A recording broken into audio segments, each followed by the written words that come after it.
Je m'appelle Olivier de Saint-Miech, voilà, j'ai 37 ans, voilà, ça fait plus de 10 ans que je suis en Asie.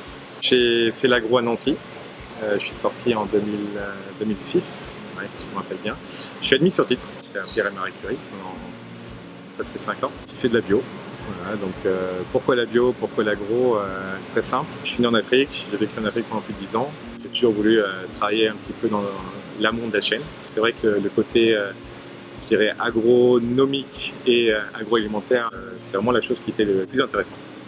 Et vu que je venais de la biologie, physiologie végétale, j'ai continué dans l'agronomie pure.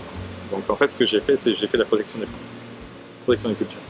Et mon premier stage était chez Monsanto. J'étais basé en Allemagne et je travaillais en fait sur les traites, donc Roundup Ready Corn.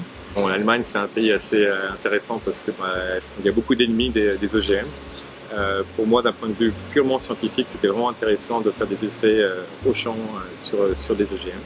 Donc j'ai fait ça, voilà, et ça m'a intéressé pendant 6 mois. Et après 6 mois, j'ai décidé de complètement changer. L'université est bien pour gérer le côté théorique, mais ça ne donne pas forcément de métier. Et ce que j'aime bien dans l'agro, c'est qu'en fait, ça t'ouvre un panel énorme de métiers. Ça donne une flexibilité que je n'aurais pas eu en fait en tant qu'universitaire. Pour l'agro à Nancy, on nous oblige aussi de partir à l'étranger, ce qui était aussi intéressant parce que ça ouvre l'état d'esprit des étudiants. J'ai été approché pour travailler pour une boîte américano-indienne, basée en Allemagne, dans un milieu de start-up. Donc vraiment random. Alors c'était une boîte qui produisait en fait des extraits de plantes à partir de la médecine ayurvédique. J'étais passionné par les plantes, vraiment, ça a toujours été mon truc.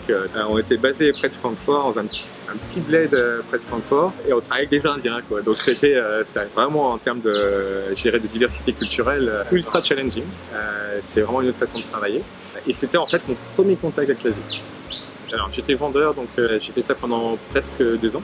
Et au bout de 2 ans, ce qui s'est passé, c'est que j'ai eu une opportunité. C'est une boîte qui s'appelle Danisco, une boîte danoise, qui m'a approché pour m'offrir un poste en Australie, pour s'occuper en fait de ce qu'on appelle tout ce qui est ferment lactique et probiotique. J'ai fait 2 ans à Sydney et ça a plutôt bien marché. En fait, ma boîte m'a dit bon ok, Olivier, je vais faire ça pour toute l'Asie Pacifique. Donc j'ai déménagé à Singapour. Donc après quelques années, quand Dupont a racheté, du coup moi ça m'intéressait un petit peu moins de faire du reporting. Ça avait changé un petit peu la culture de l'entreprise. Donc ce que j'ai décidé, c'est de changer. Et j'ai eu une opportunité pour aller travailler en Malaisie pour une boîte qui s'appelle Barry Kaibo. Aujourd'hui, c'est le numéro 1 mondial de cacao et du chocolat industriel. J'étais responsable commercial. J'ai appris énormément de choses dans cette expérience. Pour produire en fait une fève de cacao et avoir un arbre qui donne des fèves, ça te prend à peu près entre 3 et 5 ans. Ton agriculteur, ton fermier, pendant 3 à 5 ans, il n'a pas de income. Il n'y a pas de retour sur investissement.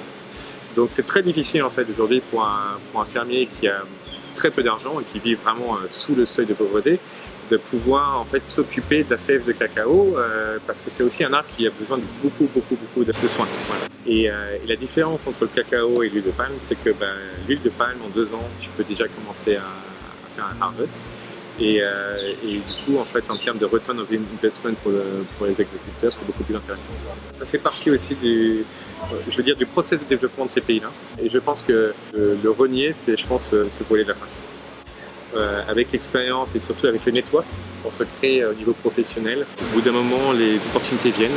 Donc voilà, donc j'ai rejoint DSM qui est en fait une boîte qui fait des ingrédients de spécialité. La division pour laquelle je travaille s'appelle Human Nutrition and Health. On travaille sur tout ce qui est portefeuille de vitamines, des fibres. On fait plein de choses. On fait des probiotiques, des sweeteners, du courant, voilà. Et une dernière partie que je trouve, moi, ultra intéressante, c'est pour ça que j'ai rejoint DSM, c'est ce qu'on appelle Fortified Rice, donc le riz fortifié, et ce que nous on appelle Nutritional Improvement Program. Donc c'est vraiment amener des nutritions pour les gens qui sont défavorisés. Et voilà, mon métier c'est de gérer tout ça. Donc ce qu'on appelle en anglais le bottom line, donc c'est vraiment la profitabilité, et le top line, donc c'est vraiment les ventes. Donc l'idée c'est que je suis responsable des chiffres. Il ne faut pas oublier que la population grandit. Je veux dire, si tu regardes aujourd'hui la production animale, la production agricole, oui, on a un esprit d'abondance, mais la réalité c'est que est-ce qu'on se nourrit bien? Dans toutes les classes aujourd'hui, il y a un vrai problème alimentaire. Je pense qu'en tant qu'agro, on en travaille tous à certains niveaux en fait, de la supply chain. On a tous un rôle à jouer. Moi, ce que je conseille aux étudiants, c'est d'abord apprendre à se connaître. C'est pas que de la performance. Voilà. Une vie professionnelle, c'est aussi, je pense, c'est un cheminement qu'on fait personnel. Et je pense que il faut que ça fasse du sens. Et